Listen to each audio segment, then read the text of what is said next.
दर्शक बंधु कथार अच्छी जदि ठाकुर चाहिए तेबे जीवन रे असंभव मध्य संभव हो पार। हाँ आज्ञा, रामचंद्रपुर गाँव में गोटे कृष्ण भगवान को मंदिर थिला। आ से मंदिर रे सबुदिन सकाळु आसी चुमकी मंदिर झाड़ू पोछा करुला। गाँव समस्ते चुमकी को पसंद करुले आ समस्ते चुमकी को निज झील भली स्नेह आदर मध्य करुले। कारण चुमकीर पिला बेलू बापा माँ कुआडे आरपारी को चली जाइथिले आ छोट बेलू ही चुमकी अनाथ थिला। से दिन ठारू चुमकी केतेबेले काहाठारे खाई केतेबेले काहाठारे रही एमिति बड़ होइछि। किंतु दिनकर घटना चुमकी एमिति मंदिर को झाड़ू मारू थाए आ जड़े अजना युवक आसी से मंदिर पाखरे बसी कांदिबारे लागुथाए।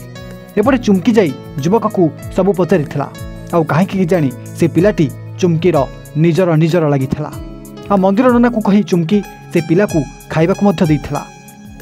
किंतु तापरे से पिला कुआडे हठात चल जाइथिला कि जानी चुमकी ताकू जेते खोजिथिले मध्य आउ पाइ नथिला। किंतु दिने गाँव रे जन्माष्टमी पड़िथिला। गाँ सारा उत्सव जेमिति फाटी पड़ुथिला। आ से दिन गाँव से कृष्ण मंदिर रे जेमिति लोकंक मध्य शह शह लोकंक मध्य भिड़ जमिथिला। आ सबुठु बड़ कथा होउछि जो पिलाटी से दिन मंदिर सामना को आसी कांदुथला से पिलाटी आज मध्य कृष्ण मंदिर को आसीथिला।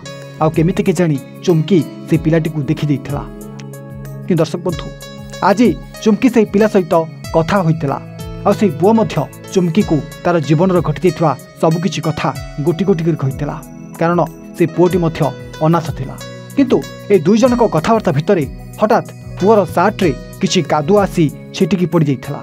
आ एतिकी बेले चुमकी से पिलार सार्ट को नहीं पानी रे धोइबा को कहितिला। पुअर मना करबा सत्वे मध्य चुमकी पुअर सार्ट को नहीं पानी रे धोई देइथिला। आ देखिला बेलकू एपटे पुअर छाती रे गोटे बड़ कला जाइथिबा मध्य चुमकी देखिथिला।